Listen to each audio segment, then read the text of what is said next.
Well, thanks to Christine and Claire and Natasha and Anne and all the other organizers who've made us have such a very special couple of days. The older I get, the more I recognize what a privilege it is, and probably that's because of all the changes in the world, to have the opportunity to spend 2 days thinking about the world and the changes that are going on with other folks who are very caring and smart and hardworking. And so I appreciate the chance to do that very much. And you took my talk.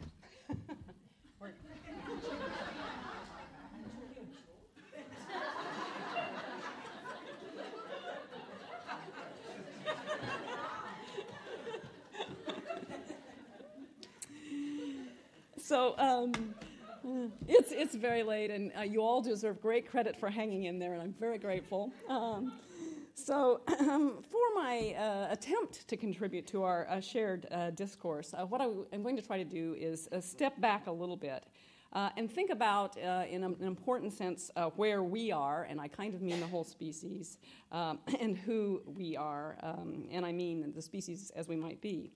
I think we're in very interesting and also very anxiety-provoking times. And we don't always manifest that in a conference like this when we're focused on a technical subject. But I think maybe we should attend a little bit to that anxiety. And I think attending to it leads us to ask questions about what we want to do about it, what we might be able to do about it, and to address the things that are causing anxieties. We had a nice talk yesterday that suggested that there was a certain technological determinism in reviewing our history as technology-producing beings, and I don't really agree it's technological determinism to see where our technology has come from, but it's an interesting discussion we can have. But either way, we do talk about having had our Stone Age and our Iron Age, and it's quite interesting that we refer to our history in terms of those kinds of technologies. And I want to suggest that eventually we have come to begin to name our ages or think about our ages in terms of not just specific physical materials like iron and stone, but rather in terms of the abstract sciences that guide our technologies. And so I would say in the 17th through 20th centuries, we were in the age of physics. And during that period, we developed and deployed understandings of non-living physical matter. I'm going to start my watch now since I forgot to. Non-living physical matter that were so powerful that we literally have changed the climate of the planet, the chemical contents of the oceans, and the fine-scale physical features of much of the Earth's land. And that's really a significant change, and we haven't really come to terms with that yet. But meanwhile, in the 20th century, we began what I would understand as an even more powerful, potentially, age, and that's the age of biology. As Bruce Railsback and I have argued, biology is dependent upon but different from physics in important ways. And so it's quite significant that humans in the 20th century began to develop what I think are new principles, purposes, and understandings, which today leave us with the capacity for radically and rapidly making and remaking species, including to some degree our own. These technological endeavors are far-reaching in a different way from physics. The capacities for growth, internal change, and species interaction belie the predictability and also the proportionality of scale of inputs to impacts that held in physics. For the most part, however, today local human groups deploy these biological forces with attention almost exclusively to their local impacts. And it's seductive to do so. After all, they're so tiny for the most part. But I think we need to think about biology in a different way, and biology as a technology in a different way, as one that does have far-reaching impacts. And so I'm going to be adding to other people's arguments today that there's an urgent need for us to develop capacities that can address more deliberately these epochal powers. Fortunately, I want to suggest, we do face this new era with its very distinctive challenges with a potentially more apt self-understanding. I'm going to be extending on the argument made by others that the older model of human being was essentially Aristotle's characterization of humans as the rational animal, and that this model is insufficient to an age of far-reaching biological innovation. A newer model would understand us as more than rational, And this new self-understanding would be better suited to facing the challenges of species remaking because it helps us adapt to the innovativeness inherent in biological systems. I'm also going to try to keep present the consideration that because species making is inherently an activity with global consequences, our urgent need is to find ways to deploy these more than rational capacities via international mechanisms. And so the first half of the talk, and I'm trying to condense 50 minutes into 25 minutes, is to think about what I mean by making humans or allowing us to be more than rational. And then the second talk is going to apply that to the case of decision-making on research to create transmissible H5N1, which has also been called the superflu. And I think that will illustrate and also then lead to my recommendation about what we might take as a first step. So first, thinking about us as a more than rational species. More than 2,500 years ago, Aristotle defined humans as the rational animal, and that definition has had impressive endurance. And to some extent, most of the academy, I think, has spent much of its time elaborating that definition. In deploying this definition, Aristotle noted that there were three kinds of proofs that moved humans to choose particular kinds of actions. The first was ethos, and it's based in character. So this is appeal to the character of a leader or a decider. The second is pathos, which we understand as emotional appeals. And the third is logos, which we understand as appeals to logic or reason. Now, Aristotle's choice to distill out emotion from logic, so separate it from reason, had consequences both good and ill. And I want us to keep in mind both the good and problematic consequences. The good consequences have arisen from extensive elaboration of our techniques for what I would call calculative reason. These have included the syllogism, mathematics, computation in the mode of computers, and the much-loved, if only loosely employed, hypodeductive method. This run at logos has been enormously exciting and even useful and materially productive for societies that have deployed it. The run appears to me, however, to have lost some of its steam for a variety of reasons. One important factor has been the achievement of the full instantiation of the ideal of purified logos in a material entity, the serial processing computer. In animating that ideal, serial computers indeed proved to be better at storing, calculating, and processing information than Aristotle might ever have dreamed humans could be, and he would have been right. In the face of this success at instantiating the ideal of calculative reason, however, few of us aspire to be computer-like anymore. Those serial computers, despite their impressive calculative capacities, have proven to be too dumb to walk and chew gum, quite literally. So after 2,500 years of its development, logos, or calculative, context-independent, certainty-based reason, has proven to be impressive, but limited in its range. I suggest that this revelation was in fact a major element that led scholars in most human-related disciplines, along with computer designers, to turn seriously to an effort to understand not what was missing in humans, we aren't rational enough, but instead to what precisely it might be, if not logos, that makes people functional enough to get on with daily life and so much more. A large part of that answer has been found to lie in what is called affect or emotion, and several of the presentations over the last couple days have begun to take account of the role of affect and emotion in scientific processes. The representative anecdote, for those who might not be familiar, about the centrality of emotion to human action is the one widely circulated by Antonio Damasio. He, like others, tells the story of Phineas Gage, who had an iron bar passed through his brain. Gage's logos-like capacities were pretty much unaffected, but his ability to make judgments was destroyed. The parts of the brain affected were supposedly the regions traditionally associated with emotion. And indeed, a few hundred experiments later, we are reasonably confident in saying that good human decisions do not arise when cognitive action is isolated to those parts of the brain that are good at context-independent serial processing. Indeed, the parts of the brain that do that kind of calculation are good at calculation, but they can't decide. For decision, one needs a highly complex interplay of what were historically called limbic, or emotional, and social circuitry. Moreover, the brain does not use serial processing, but massive parallel processing, co-adjusting estimates in one part of the brain to estimates being arrived at in other parts of the brain while decisions are being arrived at. And it's important to contemplate thoughtfully what this co-adjustment process entails and means, because it's central to the difference between a merely rational and a more than rational decision-making process.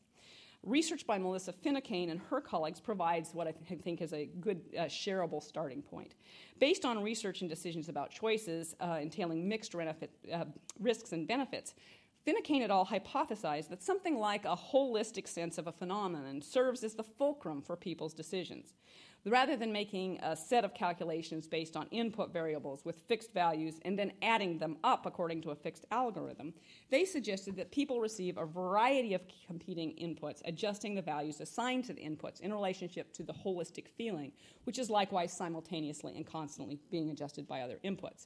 And so this is a model of that, and what they're trying to point out is that if we take the perceived benefit and it adjusts our sense of affect, it's also going to then change our sense of perceived risk. And likely if our sense of perceived risk is changed, that's going to change our sense of affect, but that's also going to change our sense of perceived benefit.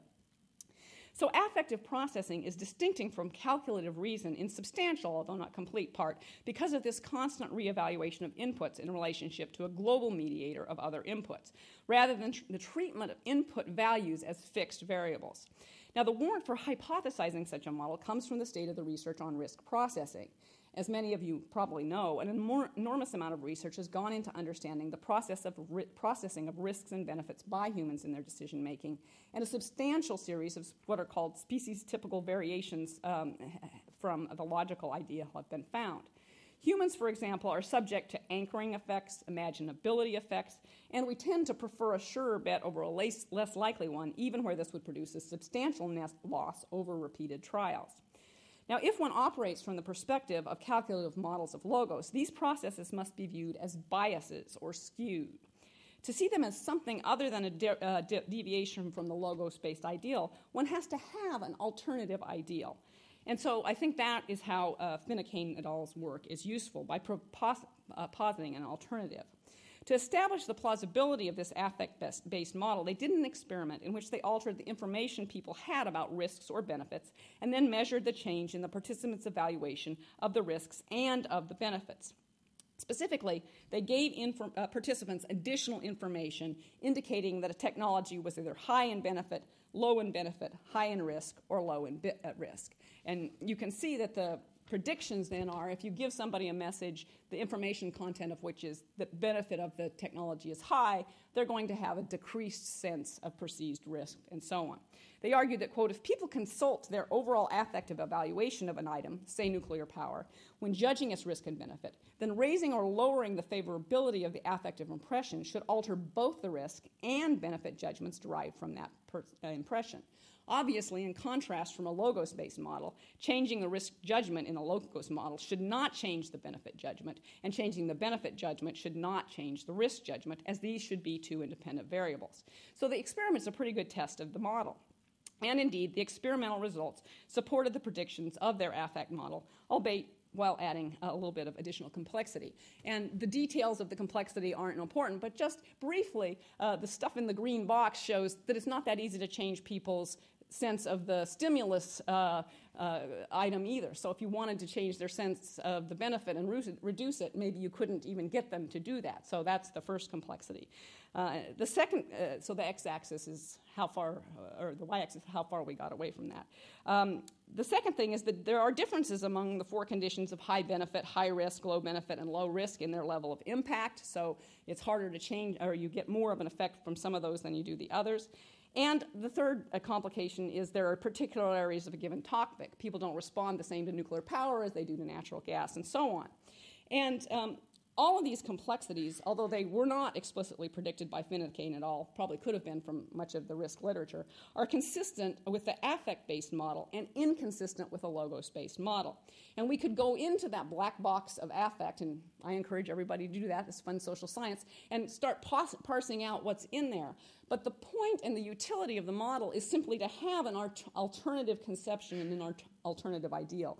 And I think that's what this model is useful for. So this research has been reinforced by a rapid accumulation of other psychological and more recently behavioral economic and political science research. This accumulation, I think, has demonstrated that humans, who are creatures that can walk and chew gum and learn calculus and create computers, produce decisions that match the expectations of affective models rather than so-called rational or calculative models. Now, because I'm addressing an audience who are intensely academic trained, I don't think that's enough of a defense of this position. And so we have to step back even farther, because I think people are still prone to say, well, that's still illogical. And in our culture, since we privilege logic so much, to say that something's illogical is generally to say it's anti-logical. You know, illogical could just mean it's on some other track, right? But we don't really mean it that when we say illogical. We mean anti-logical. And so to get that stepping back, we need to think about what language is for. And we'll also come to emotion in a minute. In our academic practices and in much of our culture, we think of language as being to describe the world in a context-invariant fashion. We think about it as scientists or as academics, philosophers, that we're supposed to make statements, and statements are supposed to be accurate descriptions of the world. But if we think about the history of humanity and the history of other animals and their use of communication, it's not about descriptive accuracy. So if you think about alarm calls, we really don't care what species exactly that creature is when we evince an alarm call, right? We care about co-orienting our behavior together, right? That's what an alarm call is for, is to co-orient human behavior. Similarly, in the less apparent or less frequently attended to context of mate courting, the communication is clearly not about the external world. It's about co-orienting the behavior of people. And so a very fundamental and central function of language is this co-orienting of human behavior. And certainly some other philosophers have tried to drag our attention to that, you know, Wittgenstein being one. But we tend to keep falling back on the purpose of language is that first thing, description, and not on the purpose of language is the co-orienting of human behavior. And if we think of language and judge our language and judge people's statements based on the co-orienting of human behavior, then the kinds of statements that people are going to make should be understood as a co-adjustment process. It's not an effort to say the world. It's an effort to co-orient our behaviors to each other. So statements indicating affect-based adjustment are calibrations between us of benefits and risks. They're not about describing a fixed level of risk, but rather adjusting our own logos and pathos together with each other for action. I do want to emphasize, however, that I'm not arguing for the dominance of affect over reason, because I think that way of talking about things has gotten us in a real rut. So if you're going to argue for affect, gee, you must be unreasonable, and if you're going to argue for logic, you have no heart. And I think that's an unproductive way to think about it. Our task instead is to think about the interrelationship of calculation and social action preferences. So how do we integrate these? Well, you know, if we're working in an academic project and writing a paper, we probably want to privilege that statement accuracy thing.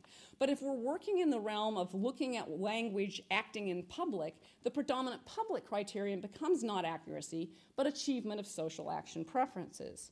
So how do we then deal with logos when we're trying to adjust those social action preferences? Does it just go out the window? No, it's a little complicated. The adjustments of risk and benefit give us, in general, some kind of range. And so what we do is we move together around in those ranges. We count the logos, but the logos can't be determinative to us because the logos doesn't give us the entire package. But that doesn't mean that logos is never determinative. So, for example, in some cases, when we have a really good piece of evidence about something and it is determinative and we still choose to not use that evidence, then we are being irrational or anti-rational. Or if we have a really good probabilistic estimate of a risk or benefit and we simply choose to act outside of that, like when we go into a casino and think we're actually supposed to win, right, because we're lucky or whatever, okay, then we are acting irrationally. So it's not a matter of deploying only one of these or the other. It's a matter of learning to think about how they relate to each other. And that gives us, I think, three types of decision-making. The pre-rational is the purely, and I use that in quotations, or should at least, affective. It's very contextual, it's evolved, it can be trained by experiences, but by experiences they're distant to the moment. It's context responsive, it does have mutual adjustment of input variables, and it's action focused. So we have that element. We then have learned as humans to elaborate these very powerful tools that we think of as reason, mostly their calculation, and we want to be able to integrate, to use those as well. So the third level that we want to get to is our ability to combine individual affective responses and logical computations via multi-participant deliberations that co-adjust affects to computations and other participant affects. Now that sounds like a lot, but I want to articulate all the pieces of it because now I'm going to be disappointing because it's just public deliberation, okay? That's the only tool we have that can achieve those kinds of functions. I have to say Alford and Hibbing call more than rational discourse really just pre-rational discourse, and I think that puts us back into that either or. And so you have to look around and say, well, what is it that can integrate logos and pathos, or logos and affect? And the answer is we can do it with public deliberation, because public deliberation can uptake calculated information, which is obviously relevant to many decisions, but it can also co-adjust people in different affective positions among people who might have different affiliations and therefore different affects. Now, I say people who have different affiliations have different affects because affiliation is usually the pivotal key to affect production, especially in public discourse. And this is because of many people have said humans are groupish. We're social creatures. This may be because evolutionarily our well-being depended on our group's success. It may be just because in any life circumstance we happen to walk into, our well-being is likely to depend on our group's success. But this is a very important source of our affect. And that is because I think emotions are part of this co-orienting of behavior. When psychologists talk about emotions, for the most part, they lead us to think about them as what they do for us. Oh, I'm afraid, okay, and so that's a system that tells me to, stop doing what I'm doing, focus, pay attention, maybe run away. But that's kind of crocodile emotions, okay? Human emotions are extremely expressive emotions, and they're expressive because they're signaling devices among people. So when I get angry, if I didn't have to have a signaling device, I'd look kind of like a crocodile, right? And I'd just snap up my prey. But when I'm angry as a human being, what I'm doing is threatening you. I'm trying to change your behavior. I'm trying to get you to cower or give me back my candy bar or whatever it is I'm trying to get you to do by these kinds of assertive, aggressive, puffing up, red modeling, swinging my arms, things that, go along in different ways in different cultures, but do go along in many cultures with that kind of angry behavior. I'm also probably going to be rallying. Lots of research shows that anger is a rallying emotion. I'm probably going to rally other people to join my cause. Similarly, something like sadness. We're a social species. The tear that runs down our cheek is not an accident, right? It's a signal to someone else. It's a way of saying, this relationship needs help, or I need help from someone else. So if we think about emotions as part of this package of co-orienting behaviors, then we won't be surprised that emotion very much depends on our sense of affiliation. And many people have observed that we're we-prone. Very nice book that does this is Kinder and Cam, because I think they draw the balance between our we-proneness and where it comes from, why we have it, without assuming it has to always be they-prone, which keeps us open that moment of hope. But in fact, usually our we-proneness also means deprecating, finding a they and deprecating them. And what that means in our public affect and our public discourse is that often our affect is guided by a comparative advantage over a perceived they. And that tends to not necessarily be a global affective judgment of what might be best for us in the overall circumstances. And so that's a kind of tendency in our affect that we want to address when we're building public deliberation processes. Okay, so what does all this mean in a particular case? if we think about humans this way, how did we decide, and then how should we decide the case of superflu or H5N1 aerosolization? So many of you know this story, but some might not. So as a brief background, last year a Dutch and U.S. team of researchers funded by the U.S.'s NIH succeeded in creating a version of the H5N1 virus that could be readily transmitted among their test species, which were ferrets, through the air. The naturally occurring virus in humans, formerly known as the bird flu or avian flu, had an alarmingly high fatality rate among those who were recorded as contracting it. The U.S. Biosecurity Board, the NSABB, put a hold on the publication, and the World Health Organization held a meeting to discuss the issue of data release, as well as the impact of this research on the WHO's framework for disseminating research materials and vaccines globally. And of course, this was due to concerns about appropriate biocontainment and bioterrorism issues. And so that's just the steps that this process went through. The World Health Organization meeting was overwhelmingly populated by flu bioscientists, and they determined that it was desirable to publish this research to empower more people around the world to do this research, although they did suggest that maybe someone should first think about the biocontainment and terrorism issues, and that we needed to calm the fears of the public. I'm going to try to show you that these decisions were presumed to be made on a logical or calculative basis solely because they were made by flu experts. This means that this decision process for the public was actually the substitution of ethos-based decision-making for logos-based decision-making. So this is a pseudo-logic. It also means that the decisions were in fact made on the pre-rational affects of a narrow and emotionally and internationally skewed group. I'll then offer a general suggestion for how to get the WHO to a more than rational framework. This requires, of course, that I point out that the scientists are operating on emotion rather than calculation or reason, and with some scientists that could be fighting words. So I want to emphasize that I am not denigrating the scientists. I'm merely saying that they're human beings, and that's not an insult. Remember, I think emotion or affect is a valuable cognitive set, and so it simply can't be denigration to point this out, even though I recognize because of the affiliative positions that this is a very delicate kind of claim to be making. I'm also going to make it worse because I'm going to start with a case that's a bit flamboyant.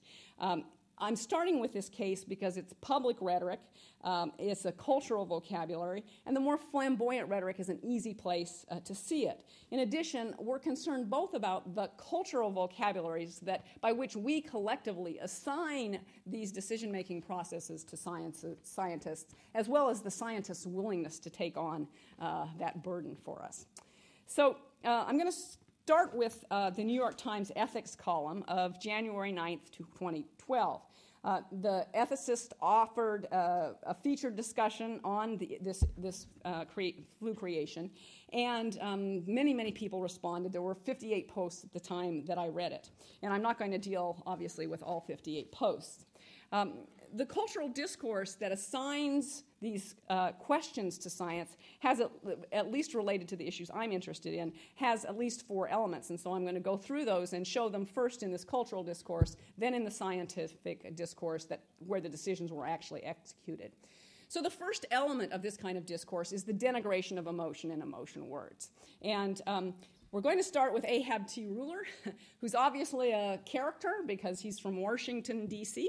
And I have no idea whether Ahab is at all a scientist, but in this discourse, he assumes the persona of a scientist. And so that is all that really matters for the public discourse. As you can see, he says, I think that superflu is sensationalistic. Perhaps we can avoid the usage of such emotionally tinged slogans and stick to the matter under discussion. So the matter under discussion is a non-emotional element. The reply that he gets is interesting because it does place everything, and visibly so, in terms of affective weighting guiding action. And I want to say, good for the person who responded here because he didn't back away from action. And I want to emphasize the way in which it focuses, however, on affiliative groups. So, and much of the conversation that I won't show you devolves into an argument about whether scientists are ethical or not, right? Because what we do get is this kind of tribal clash between scientists and everybody else, and it does kind of get prompted here in this discourse. So Feza says, this is absolutely unethical. Who in their right mind, right, setting off an affiliative group that's not me, would consider, much less approve such action? These are irresponsible people. Okay, so we're now drawing the characters, and we're drawing them as a we, they. Okay, now we're going to have a couple troubles with slides because some of these slides weren't showing up right, and I ran up to the room with 5 minutes to retype them, and so they're going to be a mess. But so Jake responds. Oh, no, this is not right. Oh, dear. We do have a real mess here. Okay, well, I'm going to read you. Fortunately. Okay, so Ahab says is going to do these two things. He's going to deny the non-scientists on the grounds that they're emotional, and that's going to be associated with ignorance. And he's going to use technical detail as a sign of his own expertise and therefore his right to decide the issue. He says, and I'm going to read more of this than I would have, I apologize, with all due respect, the only thing here responsible here is your conflation of legitimate research and weaponization, which isn't remotely under discussion here. It's bad enough that we have the usual nervous Nellies, okay, so the affect being attributed to the other person, without someone misrepresenting the nature of the discussion. This is his old theme again. And then he asserts his technical competence. Also, to be clear, the current estimation of the lethality of the virus, and again, it is not at all clear that this is accurate, is approaching 50%, from which it is rather difficult to get to the death of humanity. Now, that's a very interesting statement because, you know, it's a technical assertion of his control, and it's absolutely a-emotional, right? It's like, death. I've just shown you that this isn't the death of humanity because, you know, it's only 50% of humanity that's going to die. So you can see that separation between logic and technical reason and emotion for him. He then says, perhaps you should take the time to become more familiar with the subject before spreading fear and propaganda. So again, that attribution of emotion to the other side. It would be of great service to all of us if you did. So now, Jake is going to pick up on that lack of affect and say, so Ahab, 50% is an acceptable loss. I assume you and your family aren't included, okay? And so he challenges the affect deafness, the inability to decide this issue because he doesn't have affect of Ahab. And Ahab's response absolutely reasserts, let's see if I've got that one or whether it's gone too. Yeah, so Ahab reasserts his 2 points, that you're emotional and therefore disqualified, and I'm technical reason. He says, if you can't stand the nuance, get out of the kitchen, sigh. Okay, and then he reasserts his technical argument. 50% mortality rate only represents our current understanding of the virus based on extant epidemiological data. However, the data are few and the population decidedly non-random. Therefore, that information is very general and incomplete and cannot be considered authoritative. Okay, so he's done a technical performance for us. And then he concludes, throwing the other person out of the discussion. If you aren't going to try to figure out how this stuff works, you know, master that technical detail, then I'm afraid you won't be allowed to sit at the big kids' table anymore. Okay, so, oh boy. Okay, I'm trying to give the whole run of commentary, so this is a little bit of a side note with the reply, with the next comment. Ahab senses that maybe something was wrong in that statement that he just made, and so he makes another post before anybody else can answer. And what he does here is what the scientific, what the decision community will do with the World Health Organization decision. And it looks kind of weird here. It'll look more fitting when we get to the World Health Organization. But what he does is he aligns the affiliations such that the public is only concerned about security. That's their, you know, emotional nature. That's not science, okay? And he's going to assign the security experts, the bioterrorists, epidemiologists, et cetera, to this category of scary insecurity. And at the end, you see he does that by the allusion to our airline security policies, okay? That's worked out so well. Why not apply the same panic-induced thinking to science, too? So we've drawn the camps here and assigned them panic and illogic to the opposing camp. The last thing that's going to happen is then the substitution, and this kind of creeps in, and this is the piece of this that I think people haven't noticed so much before, is that we're going to substitute scientific affect for public affect. And this is the use of ethos rather than logos, and it masks the fact that the decisions are going to be made based on the affect of the scientists. And fortunately for me, we get a much more kind of calm, thoughtful, reflective person in the persona of scientist who makes the next post. And this is C.F. Guthrie of Bangor, Maine. And he says, as moral psychologists and behavioral economics research is consistently showing, we, and here the blue signifies the public, we are not very good at estimating and reacting to anticipated threats. Here's still that, emotional concern sense of threat. We're more afraid of flying, for example, than driving, despite what statistics say. So emotion, that threat, it's not reliable. But then what he says is simply to substitute the scientific affect instead. In this case, the need to plan for the very likely wild mutation of the virus, there's no calculative base behind that. That's simply his affective response that, the wild mutation of the virus outweighs the less likely chance that will be weaponized. We have no calculation of either of those factors. And so it's an affective judgment that this outweighs that. And he says then, being a reflective person, it's true that I'm afraid of the possible consequences in publication. So he owns up to his affect, but then he rules it out of the game. My incoherent fears of terrorism are not likely to provide best policy choices. So fear is not allowed to play a role in this decision-making process. And he also then, allies the Homeland Security with the opposition to this. Okay. So, that's the cultural assignment, and it's a fairly flamboyant one. Now we need to get to the scientists and to the World Health Organization's process. So, proving that a human being has experienced something emotionally or made a decision emotionally would be very difficult, even if we could get the scientist hooked up to, a galvanic skin response and a, fMRI and measure their cortisol levels and all that, because we'd still all disagree. So I just want to use as my definition of affect what I used before, which is the co-adjustment of risk estimates to benefits. Okay, so it's just that simple. If we can see Fouché co-adjusting his risk estimates to benefits, then I would argue we have evidence of affect being in play here. And Cohen and Makoff, who are science writers in Science, make an entire article which basically makes this point. They point out that Fouché, and I don't know how that's said, but originally was emphasizing the high risk and the seriousness of this flu virus that he had made. They say that in November he called the mutant probably one of the most dangerous viruses you can make. He said, was quoted in the Influenza Times as saying, "This is very bad news indeed." But then later, when the public scandal threatens to make it impossible for him to publish his research, and the benefit has changed, he's going to adjust his risk estimate. And now it's not so serious. He says there's a lot of misperceptions about this. We have to conclude that this virus does not spread yet like a pandemic or seasonal influenza virus. And they say that this is in contrast to what he reportedly said in Malta. And, they obviously tried to get him to address this discrepancy, and they didn't. Lest you think it's just the peak of the fact that he wouldn't address these two reporters, we also see the same dynamic in reporting from the New York Times.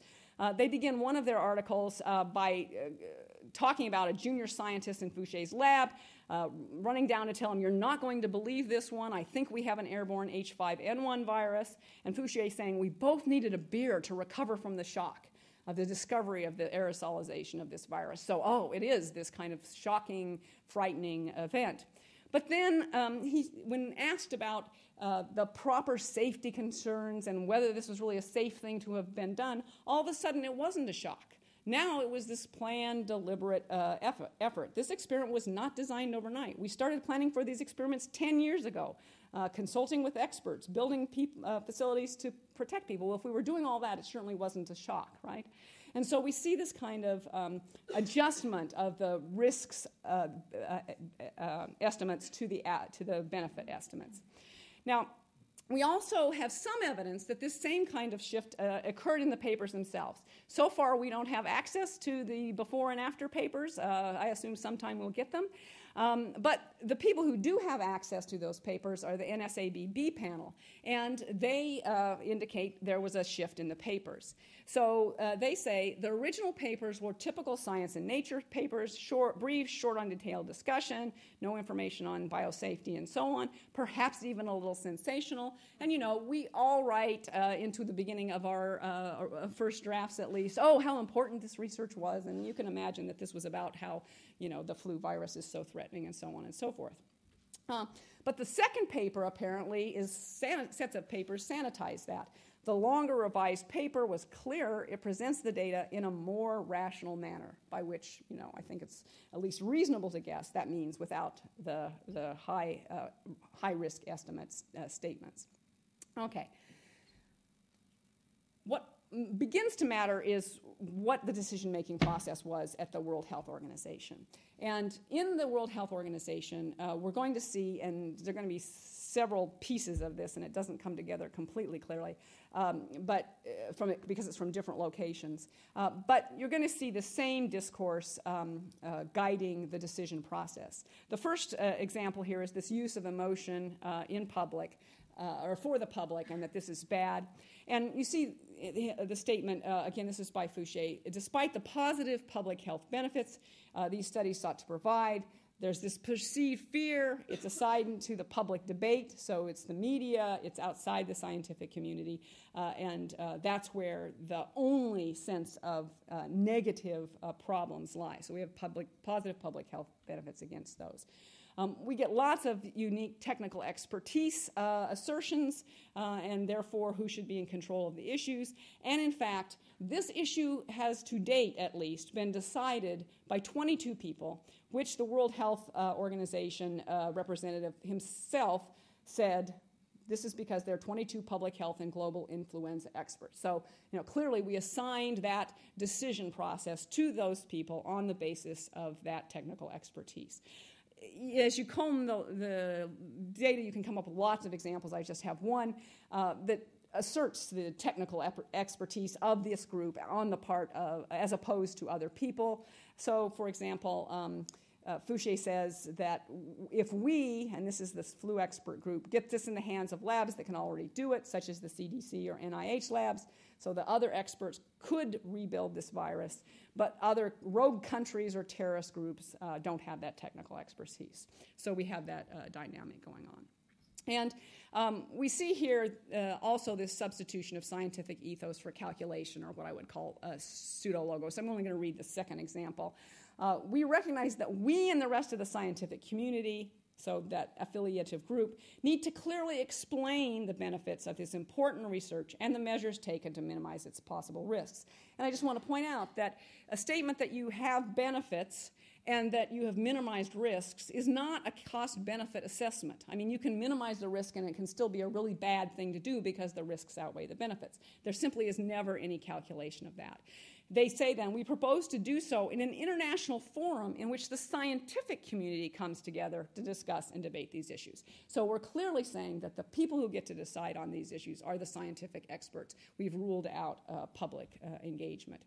Now, there's one other issue here, which is which expert groups have the power to decide.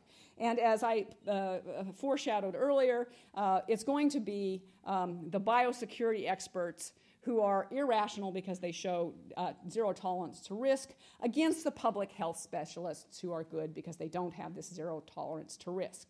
And so what he concludes is we're going to see an interesting debate over the next few weeks between biosecurity experts and public health experts, and the public health experts on the side of the bioscientists because they think the information shouldn't be in the public domain. Unfortunately, this public debate doesn't happen. Who gets to sit at the big kids table at the World Health Organization meeting? Well, the 2 journal editors who want to publish these papers, the 3 authors who want to publish these papers. There are 6 national government reps, 3 from the United States, 2 from the Netherlands, and 1 from Indonesia. And Indonesia is the only country there that has active outbreaks of H5N1. You get the 2 World Health Organization representatives who formed the PIP framework which is the framework that determines how the aspirational way of sharing vaccines and vaccine research around the world. You get the director of the World Health Flu Centers, who are just basically like the authors of this paper, but situated, they're bioscientists situated around the world. You get one other scientist who I can't really tell what their expertise is. You get one ethicist whose expertise is HIV/AIDS. And even the biosecurity experts get a place at the big kids table? Well, one or two of the national government reps, especially one of the U.S. national governments, might be the biosecurity rep. So we don't even get a multi-participant discussion here. We get control of the issue by the people who already have one particular affiliative group and obviously one set of concerns that go along with that. Now, you might say, well, they're experts. They went into that room for 2 days. They calculated the costs and benefits because they're technical experts. That's why we hand them this control of this information. It's not just ethos. It's because they know how to do technical calculations, and so that's why they should control that issue. There's absolutely no evidence in any of the materials produced by this group that they did any risk calculation or benefit ratio calculation. And, this would be a many, many months endeavor if you were going to try to do this. Think about the required variables. To calculate biocontainment risks, you have to think about the likelihood of accidental release from a level 3 facility, which they're in now, or a level 4 facility, which people were arguing that this work should be done in, over a given time frame. And you have to think about it in terms of the global dispersal ideal that the WHO PIP framework has, as opposed to the limited sharing model which existed at the moment. You have to think of the likelihood of amateur production of the virus from published data and an accidental release. And then you have to think about the probability of the dispersal patterns in various scenarios of release. So all of that would be needed to just get that one element of biocontainment risk. Similarly, you'd have to make complex calculations on bioterrorism. The side of this that never gets addressed at all, we just assume the benefit of a perfect vaccine immediately on the horizon, but that would have to be calculated, the likelihood per time unit of discovering a usable vaccine. And this is, again, one of the characteristics of biology as opposed to physics, is the usability of our vaccines is highly variable. We have to talk about it in terms of its economic characteristics, what level of protection it provides, because we have this dream that vaccines make people immune to diseases, but in fact most vaccines have highly variable effectiveness levels. And then many vaccines have secondary effects. What is a secondary effect that's accessible? And then the big element that many people have pointed out about this from the social community is that you have to deal with the predicted achievement of the dispersal of the vaccine over the coverage areas that would be relevant in a relevant time frame. Biology, biological life systems, and pandemics move on a specific time frame, and if you're going to treat that time frame effectively, you have to be able to get ahead of that. And so a usable vaccine, a real benefit, would have to be a benefit that would actually provide protection in the time frame of the virus's own life. Okay, so obviously they didn't do those risk-benefit calculations. They just made a decision based on this prior assumption that the benefit was high and the risk was low. No one does know, certainly, the cost-benefit ratio of this research, and I absolutely am not trying to say we should or shouldn't have done this particular piece of research, but we can see in the media the beginning of what I would argue is a more than rational set of debates going on. And one place that you see this, if you want to go to one condensed place, is to the New York Times Invitation to Dialogue, Research and Its Risks. I'm not going to read all these slides. At my last slide, we'll have a place where this stuff is on the web if you want to look at it. But the only point is we can begin to deal with this in the co-adjustment way that allows us to mutually address our concerns about costs and benefits. We see here in the World Health meeting's decision, the consensus statement of the meeting, a very interesting way in which this decision gets parsed out, again on the basis of affiliation. The bioscientists become the inhabitants of the public health perspective, and we set outside of public health what they call significant social concerns. And, one of these significant social concerns is, again, persuading the public that our benefit is so good. What is this? This is an effort to adjust the benefit estimate on the part of the public. It's an effort to change the affective response to this research by the public. And the second thing is the biosafety and security aspects, which they say have to be dealt with, but get set outside the public debate. So what we say is, well, we don't even have to calculate risk-benefit, because what we're going to do is we're going to say the benefit stands separate from the risk, and that's separate from science. And so we don't have to deal with the messy decision, which is, is this a good thing for us to do or not? Now, I want to just address one more issue, which is the World Health Organization affiliational context. In the very first statement of the consensus statement paragraph, in the first paragraph, after they have said that this research is good for humanity, it should go on, it should be published, they say future research projects should involve countries from which source material were obtained. Now, if you're thinking about bioterrorism and you're thinking about biocontainment, this is kind of a bizarre statement to make as a high priority. Share this stuff more around the world.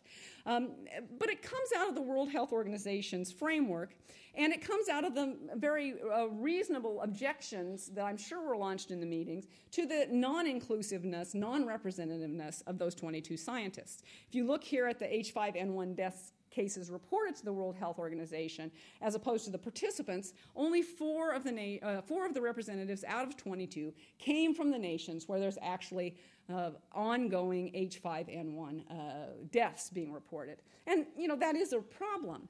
But the World Health Organization's agenda, or at least this group that meets, is simply to spread the research projects. And that's not the necessary conclusion of non-inclusion. To me, the necessary conclusion is the future research funding for flu prevention and response should be assessed by decision-making processes that include, or perhaps are dominated by, representatives of countries with the highest levels of H5N1. So instead of spreading the scientific wealth, our conclusion should be that we spread the decision-making power. So, briefly, what happened next? The US NSABB read the revised papers, approved the full publication. Because we can trust our good scientists, they'll have a culture of responsibility, more of the ethos masquerading as logos. The US actually did say that we're going to increase the dual-use review, but again, by basically the same people. There's no public representation in this process. The World Health Organization claims there's going to be a broader second meeting. When I queried them about this plan for the second meeting, they told me that they don't respond to questions from the public, which I thought was perfect. So what should happen next? Well, we need, you'll not be surprised to hear me say, to implement a more than rational process globally. So I think the World Health Organization should establish global review mechanisms on all species creation issues. The review process should place experts of multiple backgrounds in public discussion where the general public participates and perhaps decides, although the mechanisms for that are difficult. But we can pretty quickly, and without really too much expense on the scale of how the World Health Organization operates, is to have a web facilitation, international discussion of these kinds of issues. 20 years ago, we really couldn't have done that. We can do that today, and we should push for organizations such as the World Health Organization to have that conversation. People say to me, well, international governments will, like the U.S., my home country, will just ignore it. But our first step is to develop an international consensus on those kinds of issues, and then that gives us the space to rhetorically begin to address issues of accountability. It is another objection people have is that, well, there's security risks. In this case, we were really trying to decide whether to publish sensitive information or not. We need to step back and get behind the publication decision. We need to deal at the level of research funding. But if we are in a situation where there are security risks, we can have a two-level review. We can have a first closed level of discussion, obviously with many more parties involved in that closed discussion. And if those folks then decide to go forward, we can then have a public review on redacted information. So we can work out those things even in high security cases. I think the U.S. and any other funders should establish at the national level a similar kind of process. Close by saying, why is the general public, people like Ahab T. Ruler, the right group to participate in these decisions? Well, it's because mere calculation cannot decide on steerage of species creation. We do have to have a more than rational approach. as I've shown in this particular case, and is true all across the board, no single group will have the competence, the technical competence, to decide these issues. And more to the point, more than rational decisions can't be made from a singular point of view because our affiliative affect drives discussants to overweight comparative benefits to their group.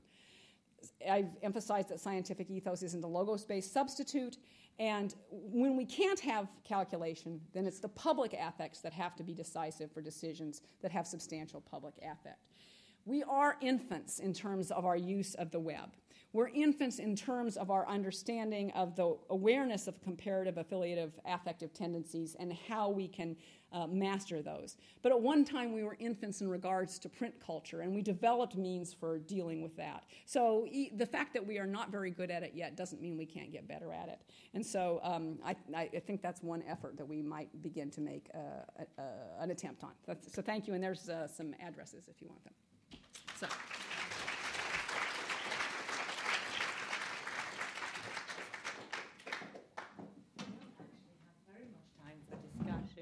Right? Yeah. But could I take a couple of questions, please? Picked the wrong villain for your talk, and that's Aristotle. I mean, coming from Athens, Georgia, perhaps that's a salient point. But Aristotle, in my understanding of him, doesn't have a conception of reason that is merely calculative, nor is it context independent. It's not merely calculative, because he thinks that reason isn't confined to judging means to ends, but it can actually adjudicate on what's an appropriate end to have in the first place. And it's not context independent, because he doesn't think that reason can be reduced to an algorithm, but rather you need to exercise judgment in the context of all the factors of the situation. The sort of view of reason you were putting forward seemed to be something distinctively modern, something arising in the 17th century. So that's the negative point. The positive point is I actually think Aristotle is actually someone who could be the hero of your paper, because central to his understanding is something that you flagged up at one point, and that is it's deeply misleading to have a dualism of affect and reason. That affect itself involves judgments. For example, to be proud of something implies the judgment that it's a worthwhile thing. Mm-hmm. But these judgments are subject to some kind of rational scrutiny. We can be proud of the wrong things, for example. Yeah. So I think really the idea of we don't move from an affect, from a logos-based to an affect-based, but integrate the two of them. And that's the Aristotelian perspective. It's such a delightful surprise that you raised that particular question, because that's not the one I expected in this venue, although there are other venues in which I would expect it. You're right that Aristotle is extremely complicated on these issues, and there's a huge range of debate, which you're probably equally or more familiar than I am about exactly what stance Aristotle took on pathos. And you're right that Aristotle had not separated out reason in the way that it later does get separated out. What I would say about Aristotle is that first move is a move that then kind of sets a trajectory in motion with regards to reason. And it's this is, I think, a really important and difficult question to think about. And people have asked me, and I say, well, I don't know yet, which is if affect is a cognitive process, which it is. It's more than a cognitive process. It's also a hormonal process and a neurotransmitter, process. Is that cognitive or not? I don't know. And if I'm indicting the limitations of a serial, context-independent, certainty-based reason, is there anything else that is reason? And, I say that I'm not sure about that, because most of the things that were affect were rolled into what was called practical reason. I think you probably know we had a long, long discussion of practical reason, and I've looked somewhat closely at, for example, Perlman's treatment of that. And I'm not sure if once we take affect out, we have anything else for reason. But I suspect that in 50 years we won't even use these terms. We'll just talk about parts of the brain or something. So I don't know. But to say that Aristotle is not the one who did all of this, you're absolutely right. He was just a pivotal figure.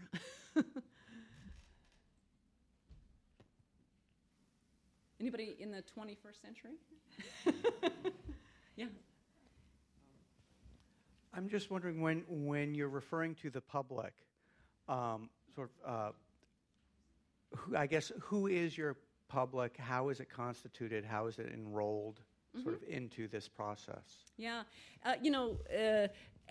This all has to be rethought as we become global. And it's extremely difficult. And all the issues that people have dealt with, representativeness, the way in which style and decorum norms, bar some people from public participation, and all of those kind of, salience issues and time issues and all that we have dealt with in national contexts about what the public is. You're absolutely right. Have to be readdressed on a national basis. And the work in nationalisms that have shown the way in which specific versions of the people undergird the decorum and then undergird the assumptions for public decisions are even more important once we start to take affect seriously.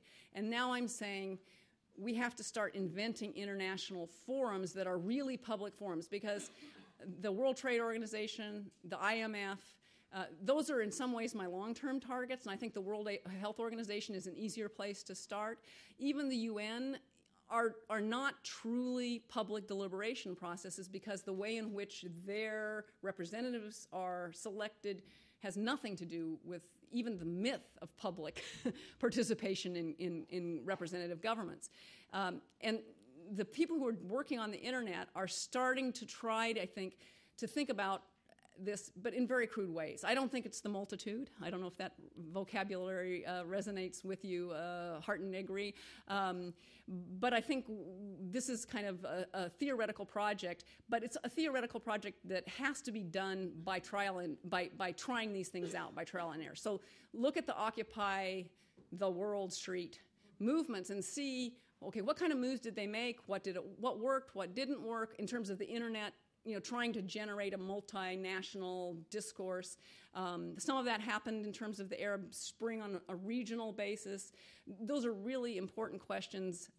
And so when I say we need to make the World Health Organization start a public forum for this kind of discussion, as you point out, that's a really big challenge. But I think it's one that as we become global, and certainly, our money systems are global, our health systems are global, we better do that, or else we're not going to have any public say in anything, because the way these organizations, these multinational governing organizations are set up now, there isn't hardly any public voice. Do you want to add something that you're thinking about that? No?